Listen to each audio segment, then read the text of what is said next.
We're going to choose joy this morning, and we're going to worship together. Amen?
Yes, give him praise this morning.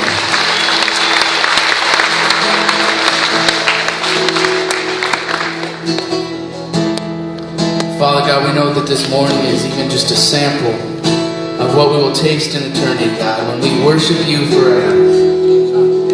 Our great King of Kings and Lord of Lords. And Holy Spirit, I just pray that you would lead us into worship, continue to lead us into worship. There's nothing worth more that will ever come close. Nothing can compare. You're all in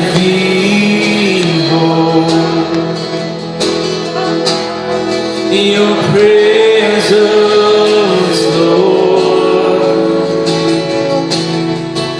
Oh, we've tasted and seen. We've tasted and seen of the sweetest of loves, where our hearts become free and the shame is undone. Oh yeah, your presence.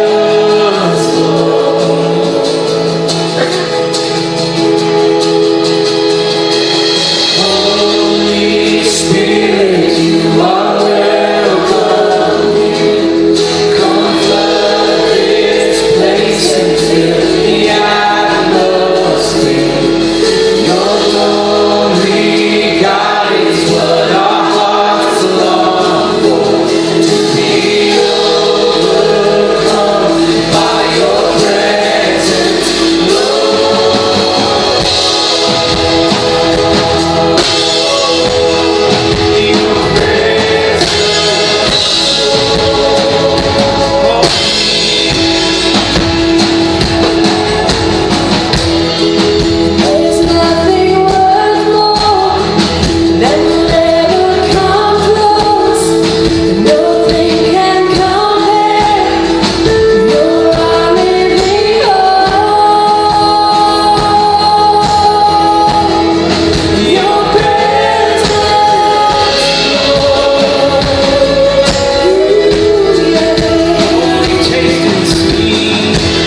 Jesus is calling. Oh, Jesus is calling. Jesus is calling. Jesus is calling. Jesus is calling. Oh, Jesus is calling. Woo! Praise the Father. Isn't it great to know that God, our Father, His posture, His arms open wide? I just want to spend time with you. I just want to be with you. Amen. Amen. You may be seated. You know, God created us for relationship with Him and with one another. I heard a pastor of mine years ago say that people come to church for lots of reasons. They stay because of community. They stay because of friendship. And we understand that and are continuing to try to understand that more and more. And we want to make places at Pure Heart available so that you guys can connect, that you can get to know God more and you can get to know one another. And our Move Starting Point class is coming up in July 8th, just a few weekends away. And we'd love to invite you, if you're new to the church, new to faith, we gather together for a few weeks together and around tables and get to know one another and find out a little bit more about God and continue on our journey with Him. So we invite you. You can go to the website, click on the banner, and sign up for that. Also, if you are a young adult, age 24, actually 25 to 35, just a little bit younger than me, we would love to have you join us tonight, 6 o'clock. There's information on the banner. We're just going to have a gathering event and get to know one another. And so whether you're married, single, have kids, whatever stage of life you're in, if you're in that age range, we'd love to get you connected and help make relationships and make friendships. You've also been hearing us talk about the Global Leadership Summit coming up first part of August. The rate to sign up for that at a discounted rate of $89 ends this Tuesday. So you can click on the banner. It's a fantastic 2 days where all the staff and leaders of the church are gathering together, and we invite you, even if you're not a leader at the church, you just say, man, I want to do a better job of just knowing my neighbors and being able to lead in my family and lead at work. We invite you to join us for that event. Please sign up. And last but not least, many of you, probably every one of you has a smartphone and are on Instagram or Facebook or some kind of social media. We encourage you right now, pull your phones out, and if you would like us and friend us and all the things you have to do when you're on social media at Pure Heart Church. And the reason we're asking you to do this is because we want to communicate to you and let you know what's coming on around the church, but also we're sharing some fantastic stories of what God is doing in us and through us. We encourage you to do that. If you like us on Facebook and Instagram, we'll get that information to you. And maybe if you're not on one of the social media platforms, you can just simply email us at info@pureheart.org and say, add me to the What's Happening email, and we'll make sure that you get the current things that are happening at the church. How many of you know that prayer is so, so important for our church? And for us. Yes? Yes.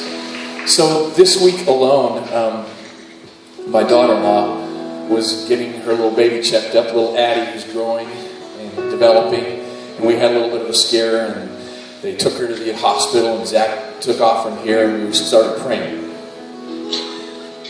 Family, staff, it's like, God, we trust you, but we're fearful, we're scared right now. We want to trust you, we want healing.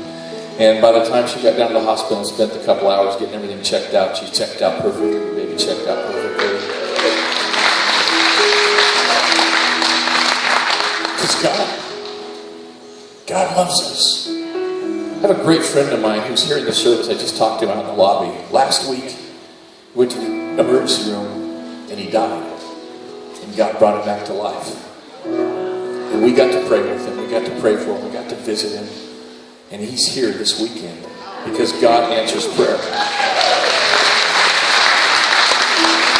We so want you to be involved in what's happening in prayer. We have our prayer team here. We have our prayer wall on the side over there. If you post a prayer request, our staff will pray for you. We'll pray for all the things going on. And we've started something brand new in the last couple of weeks. We changed our prayer time on the website. It's now a prayer wall. So you can post prayer requests on that. You can pray for people. I encourage you, join in and pray for these prayer requests as they come. Click on the button and say, I pray for you today. God will continue to do amazing things as we ask Him, as we listen to Him, as we are in a relationship with Him. Amen. Let's bow our heads and pray right now. We've been praying for churches around our valley that we have a relationship. And this week we want to talk about and pray for Palmcroft Church, just around the corner for us, Pastor Jim Bull. They've joined with us for a lot of years doing School Connect and making a difference in our community. Pastor Dan's got a great relationship with Jim.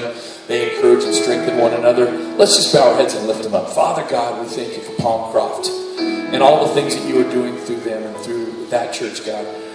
It's not just about Pure Heart, God. It's about every church in this valley, every church in this country, every church in this world, God. We are the body of Christ. So we lift Palmcroft up to you today. Pastor Jim, the staff, all the folks that go there, continue to do amazing things. Bring your kingdom through Palmcroft, God.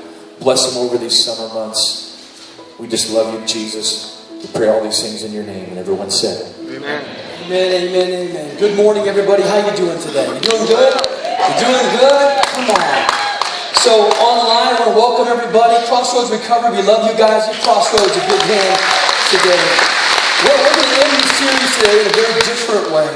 We're going to reflect back on the last 3 weeks. And don't worry if you haven't been here the last 3 weeks or you missed one of those weekends. I'm going to give you enough context for you to be able to reflect on what it is that God's been doing in our lives. I've never ended a series this way before, and so I like to do new things. Anybody like to do new things?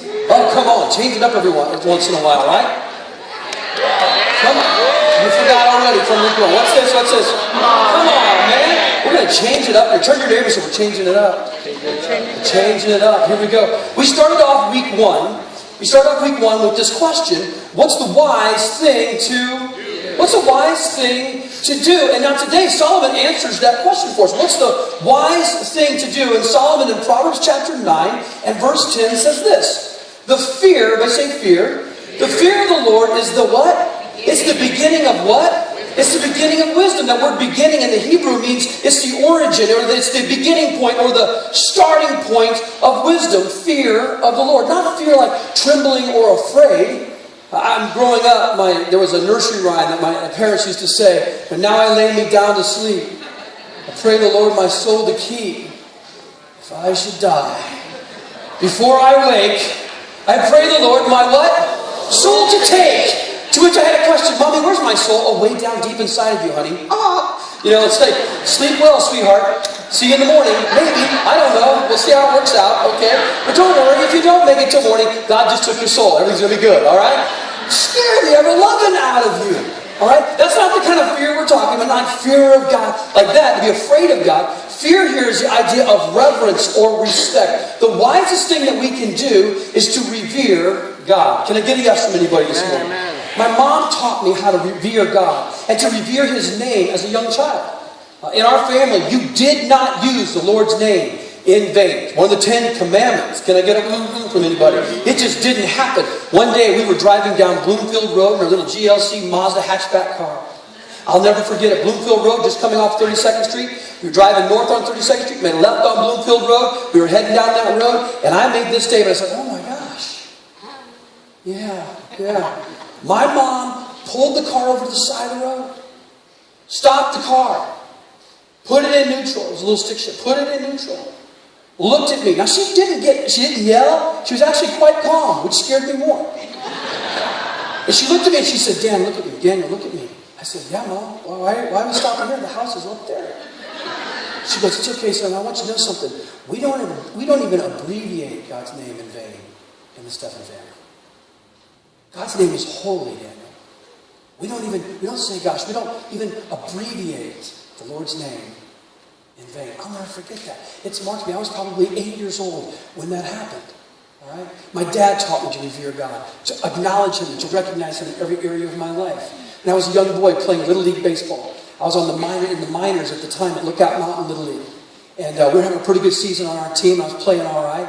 And so things were going well. And they had on the major leagues, they had a position that needed to be filled. There were short players in the major leagues. So they were going to bring somebody up from the minor league up to the major league team. All those boys were talking, "Oh, who's it going to be? Who's it going to be?" I came home from school, walked through the front door, went to my bedroom. On my bedroom door was a note taped to the door. Note about this big.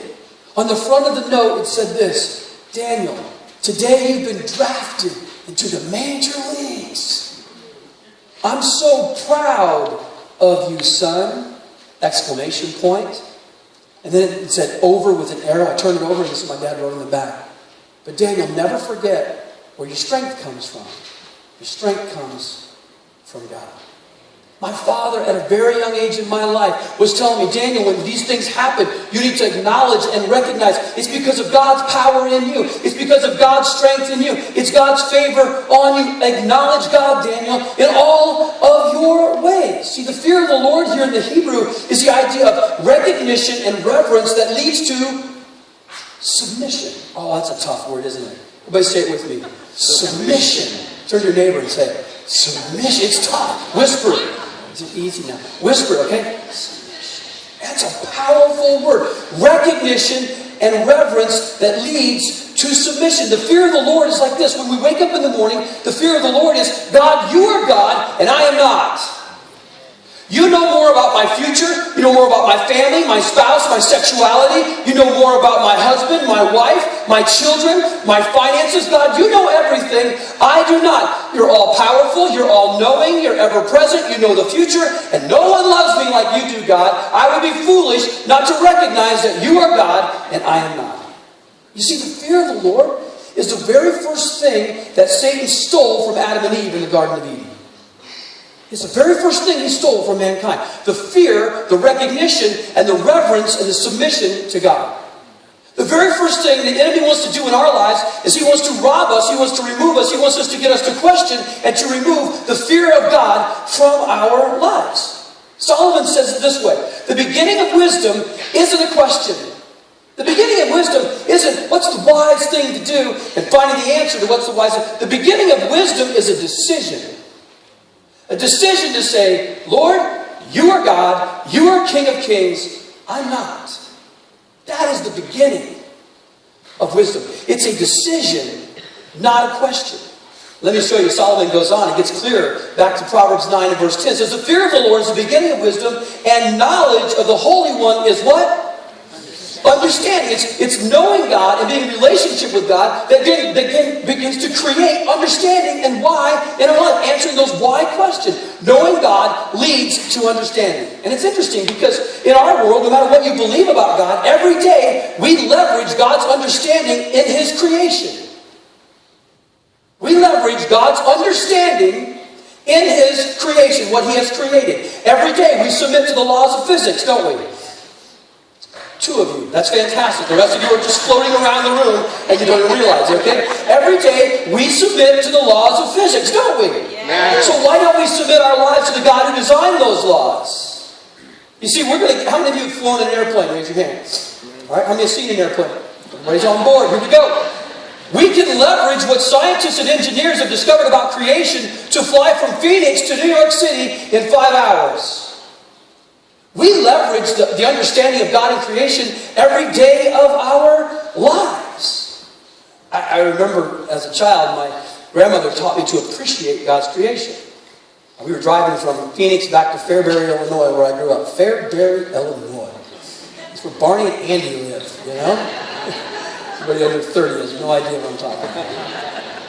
And we drove 1,700 miles. I had my little Walkman on. I had my cassette tape, and I was bumping a little Bryan Adams at the time. We had a good time. And driving along, my grandma said, Daniel, tapped me on the shoulder, would you please put one earphone on the top of your head and the other on your ear? Your other ear? I'm like, Grammy, why? And she says, because I want to talk to you about God's creation as we drive. And I'm like, how exciting will this be? And I was a teenager. And so, driving along, every once in a while, she would just stop. We got to Flagstaff. Oh, look at the mountains! You know, we got to New Mexico and like the mountains were half the size they should be, you know. And then we got into Oklahoma, we got through Texas and the prairies, and then we got into Oklahoma, and then we got into Missouri and started going through the Ozarks and all the trees. And Daniel, look at God's creation. Isn't it beautiful? And I've taken that reverence for God as my creator and how beautifully He's made this world to another level with my family. What we like to do, and I've been doing this since the kids were little, is there's a beautiful sunset, or I see an amazing mountain, or we go up on the rim in Payson, Arizona, where today it's probably 75. Let's just close our eyes and dream. We go up there, I'll stand on the edge of that ravine, looking out over the canyon, I'll stand there, and I was like, kids, look at God's creation at a very young age. I'm like, back up from the edge, but look at God's creation. Let's give God a hand. And we would just worship God. I see a beautiful tree. Look at this tree that God, kids, let's give God a hand for that amazing tree. And they used to roll their eyes and they're little, oh, Dad, here goes Dad again, you know. The other day we were walking around the backside of Sunrise Mountain High School, or going around the backside of the gym, And we're going to watch Luke play basketball. We're going around the backside of the gym. And we got around the backside of the gym. There's this beautiful sunset. Beautiful sunset. And my daughter stopped us all. She goes, wait a minute. Look at the sunset. Let's give God a hand like that. And I'm like, you are my favorite child right there. Look at God's creation. Let's give God a hand. When I was a young boy growing up, in our church growing up, we didn't have any instruments in church. Everything was, we all sang a cappella and non-instrumental. I grew up in the holiness movement, King James only. But one thing that we did, we sang this one hymn I love so much, How Great Thou Art. Oh Lord my God. Let's say, when I in wonder consider all the worlds thy hand has made. Just to worship the Creator of all things. To give Him honor. Give Him respect. So, today we're going to do things a lot differently. We're going to bounce in and out of worship. We're going to have some breathe moments. We're going to have some moments to reflect on God. We're just going to take these last 3 weeks. We're going to seal them in our hearts. And make some personal decisions. And that first decision we have to make, the wisest decision of all time, is to say, God, you're God, I am not. And I will revere, and I will respect, and I will honor your holy name. You know what I don't know. And I would be foolish not to submit my heart to you. And everybody said one more time. Amen. Let's just stand across the room. Sing this beautiful old hymn. We jazz it up a little bit in the middle. You'll enjoy it. Let's worship together. Oh Lord my God, when I in awesome wonder consider all the worlds thy hands have made, I see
Then in week two, we talked about something very intense.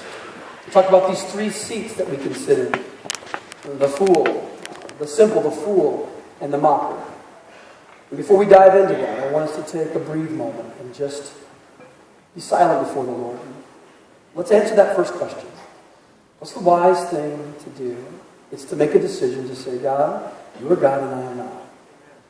And so as we sit here today and just kind of block out who's around you, just have a moment and just be honest with yourself. Be honest before God. Is He really Lord and leader of your life? Or are you doing what He's asked you to do? Or are you kind of half in, half out? I'll do some things as long as I understand them and as long as I agree with them. But there's other things that, no, I'm going to do it my way.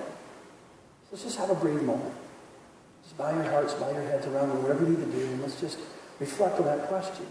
It's the wise thing to do. Oh, it's the decision to say, God, you are King of my life. Let's reflect for a moment.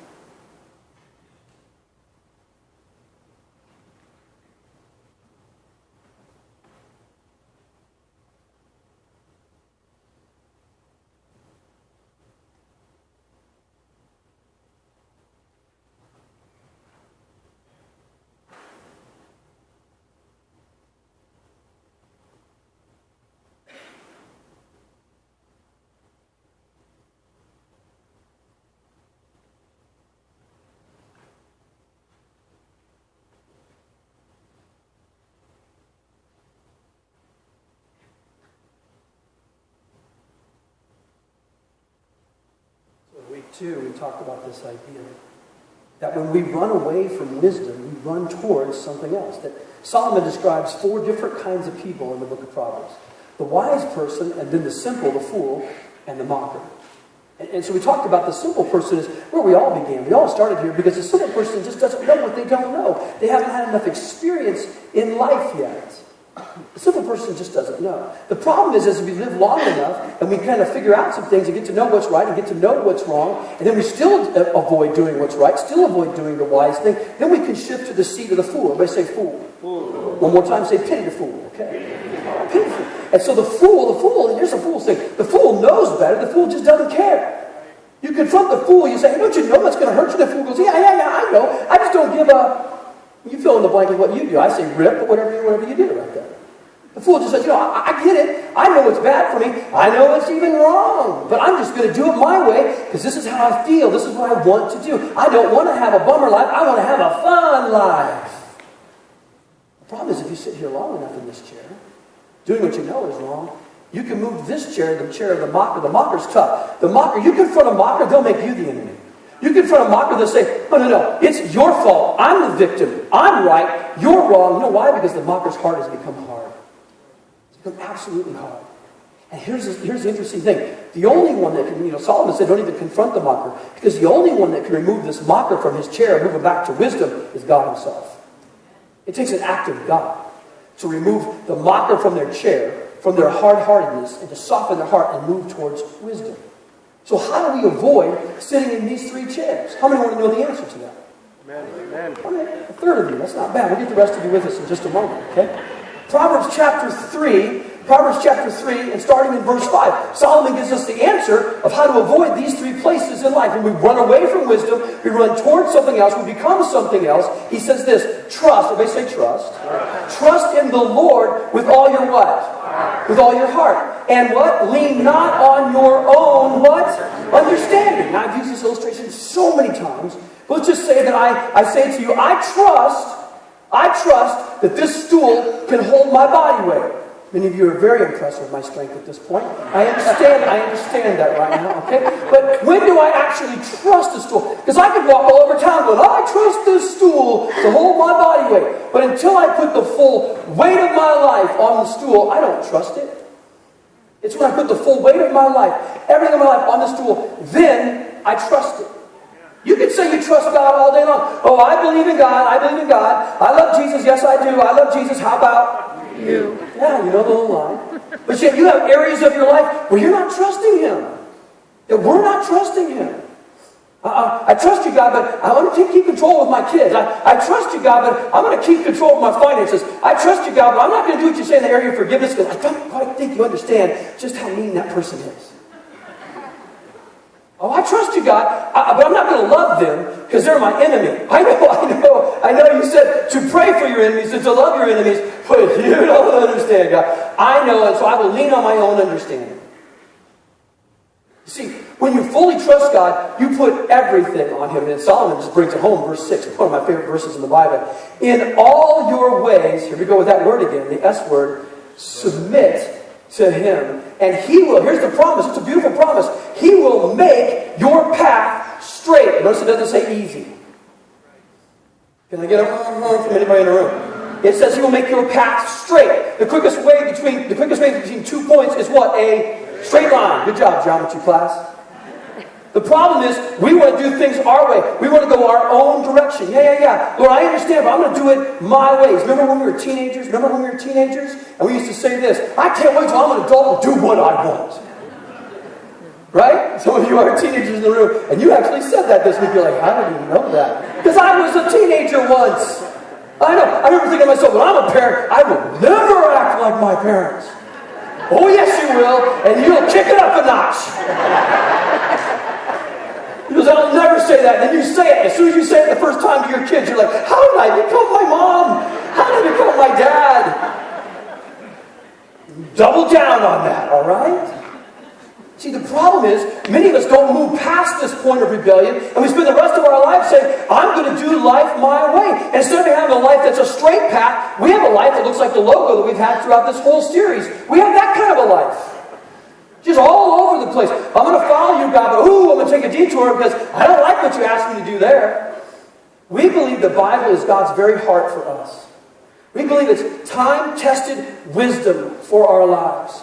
We believe it's inspired by the Holy Spirit. And you read things in the Bible and go, I'm not going to forgive, I'm not going to love, I want to do that. And so we take an exit ramp and we loop-de-loop around for a while. And we face some bitterness which just skews all of our decision making. And then we train wreck our life. Like, how did I get here? Because you didn't honor God. Because I didn't honor God. It's just that simple. It's just that straightforward. Well, I know, God, you say to do that, but I want to do what I want to do. And the question today is, how does that work out for us? Right? So I'm going to do a little differently today. Normally, I'm going to wait to the end of the service to do this, but I want you just to bow your heads across the room. Because I know that there's some of you sitting here and listening online. I'm so glad you're with this online audience. And today, you're ready to make Jesus the Lord of your life. To make the ultimate decision. To say, oh God, I'm surrendering to you, not to me. Not to my ways. I want your wisdom. Jesus, I want to receive your love and your forgiveness, your hope, your power, your strength. Be my Savior, be my Lord. So for some of you, it'll be the first time in your life that you do this. First time. Others of you in the room, and I'm going to kick this up a notch. Others in the room, it's not just a rededication. For you, there's just chunks of your life that you have not submitted to the Lordship of Jesus Christ. You've just been doing it your way. You know it's outside of what God wants for your life. But you just keep saying, I'm just going to do it my way. Today is a moment for you to come back home and say, you know what, God? I'm surrendering everything to you. I'm going to trust you in every area of my life. So if you're listening online and you're ready to make this ultimate decision, maybe for the first time you say, Jesus, be Lord of my life. I submit my life to you. I commit my life to you. On your screen there, you'll see a button that says, today I put my trust in Jesus. Click that button. Just a moment. You can pray with all of us here in the auditorium who are making this decision today. For the rest of us sitting here today with our heads bowed, just kind of blocking out who's around us for just a moment. You're ready to make that decision for the first time. You're ready to make that decision of, I'm coming home to you, God. I'm rededicating my life to you. I'm going to go all in, no more games. Trusting you with my life. Jesus, I submit to your wisdom. If that's you today, and you're sitting here in this room, what we do in this room is we just raise our hand. You raise your hand, you say, that is me. I need Christ today. And it's so awesome because hands are already going up. So if that's you, without hesitation, just raise them up. Beautiful. Oh my, that's awesome. Yes, yes, yes. Every section, just raise them up. Yes. Oh, I see. Yes, yes, yes. Oh, one over here. One back here. Yes. Anyone else? Oh, I see both of you guys. Oh, all of you over here. All of you with your hands raised. Yes, I see you. Go ahead and put them down right now. Pray this in your heart. Say this, Lord Jesus, He's listening to you. Lord Jesus, right now in this moment, I submit my life to you. I trust you with my life. I receive your forgiveness because I've sinned. I'll say it. I receive your forgiveness because I've sinned. I know I feel wrong. And I receive right now your forgiveness, your love, your purity, cleansing of my heart. Thank you for never giving up on me. Just telling them, thank you for never giving up on me. I was doing my own thing and going my own way. I trust you with my life, Jesus. Fill me with your Spirit. That's important that you ask him that. Fill me with your Spirit. Fill me with your presence, your hope, your love, your joy, your peace, your wisdom. Fill me, Lord. In Jesus' name. And everyone said, Amen. Let's give God a huge hand. Isn't that amazing? You just can't get used to that. We can't get every weekend. I know we see people come to Christ. Please don't get used to it. Let's give God another hand. Please don't get used to that. Watch this. Living wisely requires knowledge of and submission to rules. Oh, I know we don't like that word. Boundaries, principles. See, if you're a coach, you've got to know the rules of the game that you coach. Because you have to make all kinds of decisions. If you don't know the rules of the game, you can't make wise decisions as a coach. Can I get a yes from anybody? If you're an architect or a builder, same thing applies. If you don't follow the rules, the house will fall down. The foundation will crack. If you're a pilot, you're listening online or sitting here today, please, if you're a pilot, for the love of all that's holy, please follow the rules. Please. Okay? Because it's going to upset a lot of people if you don't. See, after church, we're going to get in our cars, aren't we? We're going to get on our cars and hop on our motorcycles, and we're going to head on out of the parking lot. And there's rules to follow when you drive. Not only are we going to be nice to people on our way out, but we're going to follow the rules of the road, aren't we? You know? And you might say to yourself, hey, today I just feel like, stopping on green lights and going on red. I'm going to drive on this side of the road, so I'm going to drive on the left side. I'm going to do what I want to do, because I feel like doing that today. You're going to cause a lot of problems. If you're the kind of driver that doesn't like to follow rules, and you got a Pure Heart window sticker, would you please take it off? Please. We have other free church window stickers in the lobby from other churches like Calvary and Vineyard and CCB. We would love to give you those window stickers, and you can have Palm Cross. I got a couple Palm Cross out there from Jim. Okay. We follow the rules. And the goal is not to just know what the wise thing to do. The goal is to do it. Can I get a yes again from anyone? Well, let's say it this way. To understand why, we must submit and apply. To understand why, we must submit and apply. So many of us have a version of following Jesus. Let's just be honest. It doesn't look like the Jesus that we read about in the New Testament, does it? And the reason is because we only want to do things that Jesus asks us to do that we understand or that we agree with. You can't find a verse in the Bible that says, trust and obey God when you get it 100%, when you understand and you feel good about it. You can't find that verse in the Bible. Do you know how I taught my kids when they were little, much to their mother's chagrin? Do you know how I taught them to jump off the top bunk of the bunk beds? You know how I taught them to do that? It's amazing. Watch this. Okay, pay attention. Here's how I taught them to jump off the top bunk. I asked them to. They climbed up there, they were giggling and rolling around. I walked in the door and they, hey, Dad! My boys were up there and I said, hey, it's time to become men. Learn how to fly. And I looked at them and I said, boys, jump! And you know what they did? Let me tell you what they didn't do. They didn't climb down the ladder, measure the size of my chest and my arms. Okay, we couldn't have found a tape measure big enough. So, just kidding, relax, huh? They didn't go back up and measure the distance between the top of the bunk and me. They didn't ask me questions like, Father, shall you be leaning in with your arms or pulling back when we jump? They didn't do any of that. I said, jump! And they went, phew. Now the problem is, after that, they would launch themselves from anywhere when I wasn't looking. That's the downside to that lesson, okay? Children, only when I ask thee to jump shall you jump, okay? Wow. I said jump. And they trusted their father. And they jumped. And it wasn't until they jumped and landed into my arms did they experience my strength. And it wasn't until they jumped and landed in my arms did they experience their father's strength. You will never know Father God's strength for your life until you trust Him with things that make no sense. Natural. In this culture that we live in, because He loves us, He has all power, He knows everything. Only then will we understand. When we say, yes, God, I will do whatever you ask me to do. There's two issues with this. The first one is this. We don't always trust God with the outcome. oh God, I forgave and they didn't change. And God would say to us, I never said they would change. I just asked you to forgive. Can I get on? I served and no one appreciated me. God says, I called you to serve, not serve so you could be appreciated. Okay? The second thing is, what God asks us to do requires faith over fear, because it makes no sense to our hearts sometimes in that moment. You want me to forgive that person who isn't sorry? You want me to love that person who won't love me in return? You mean in order to be great, I have to serve? To go higher, I must get lower? God, you don't understand the way this world works. God smiles. I'll tell you the area we wrestle with this the most: trusting God in our finances. I've never, ever done this before in our church family. I've never received the offering this way before.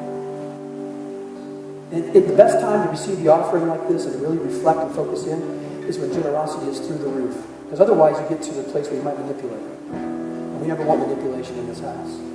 We're seeing 2 years of the greatest increase we've ever had in giving in our church family. God is providing for every need. Let's just give God a hand for that. He's providing for every need. And so many of you understand this. But I'm going to tell you, in my life, one of the greatest hurdles when I was a young man for me to overcome was the idea of the wisdom of tithing. Wait a minute, God. You mean every $10 I get, I give you 1? How can I go farther in life with 9 instead of 10? 10 is more than 9, God. I don't know if you understand that, but 10 is more than 9. And God says, I know, but if you give me that 1, I'll take your heart farther. I'll release you from the need of things. You may not have everything you want, but you will have everything that you need. You'll find fulfillment in knowing you didn't use it all for yourself. You'll find joy in knowing that you've been able to make a difference in the lives of people as you bring that tithe into God's house and say, God, use this to make a difference in this family, in this community, and around the world.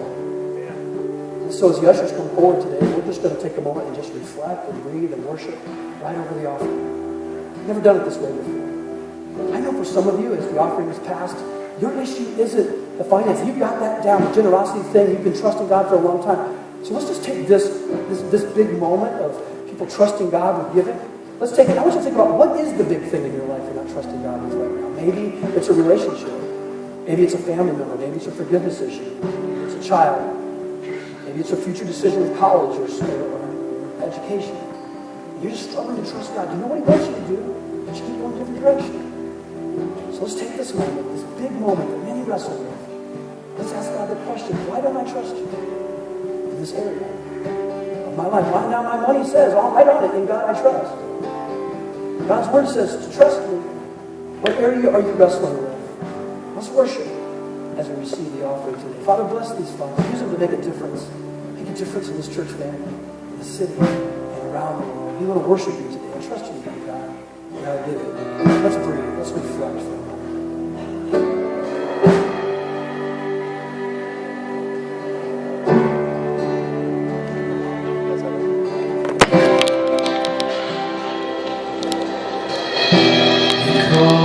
Out upon the waters, the great unknown, the feet may fail. There I find you in the mystery, in oceans deep, my faith will stand.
Oh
for your perfect gift, Lord Jesus.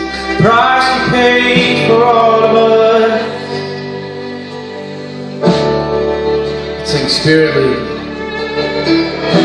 Spirit lead me where my trust is without borders. Let me walk upon the waters wherever you would call me. Take me deeper than my feet could ever wander, and my faith would be made stronger in the presence of my Savior. Spirit lead me where my trust is without borders. Let me walk upon the waters wherever you would call me.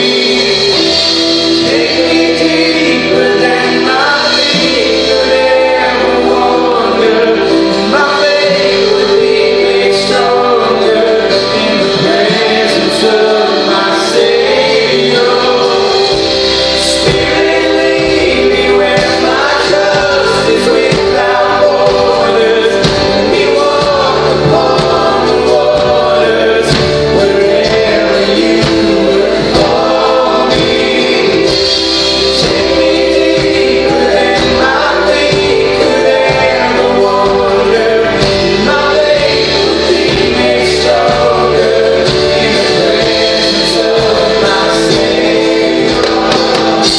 Spirit lead me where my trust is without borders. Let me walk upon the waters wherever you would call me. Take me deeper than my feet could ever wander. My faith would be made stronger in the presence of my Savior. Spirit lead me where my trust is without borders. Let me walk upon the waters wherever you would call me. Take me deeper than my feet could ever wander. My faith would be made stronger in the presence of my Savior.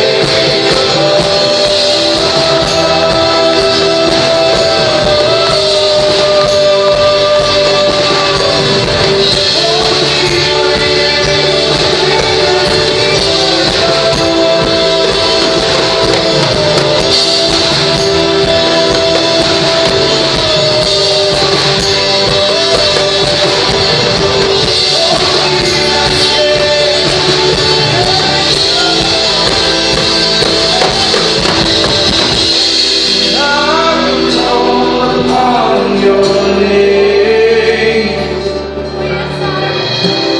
keep my eyes above the waves.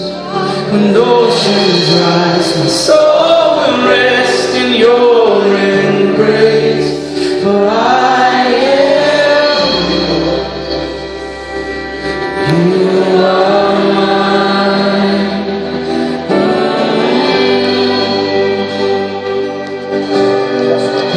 Let's give God a big hand. Come on, let's give God a big hand. Just remain right where you are. Let us stand and see wherever you are.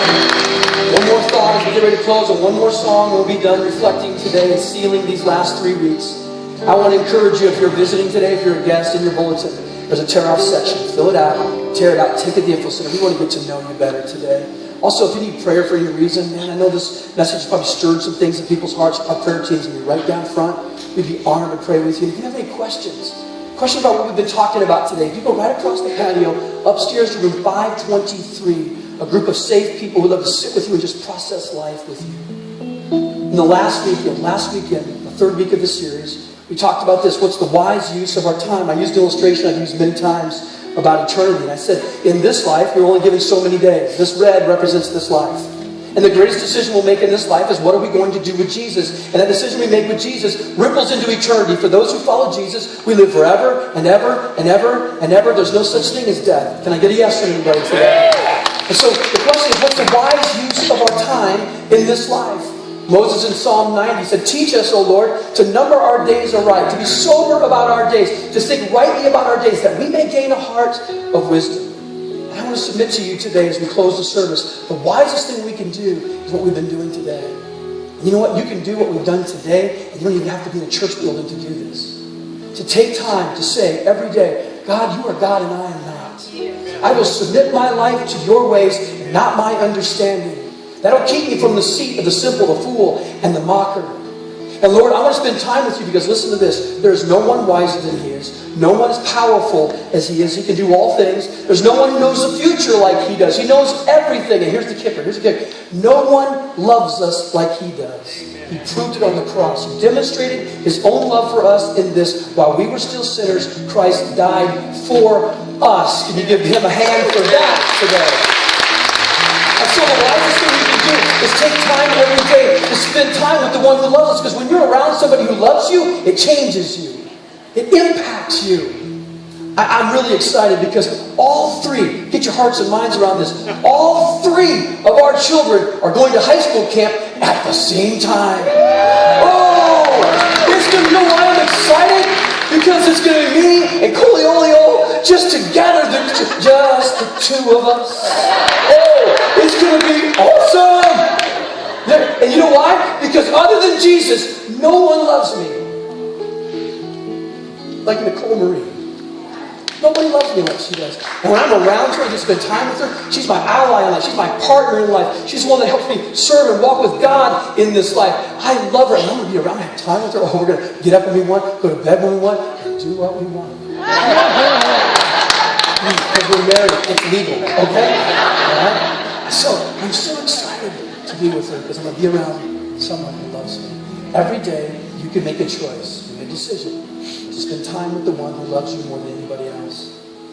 And it'll be the wisest decision you'll make that day. And so, let's just go out today with this. It's a new song about God's love for us. Let's sing this with all of our heart. When we're done singing, you're dismissed. Be nice to the people in the parking lot. We're a little bit late today. Be nice to them. All right? And please follow the rules of the road.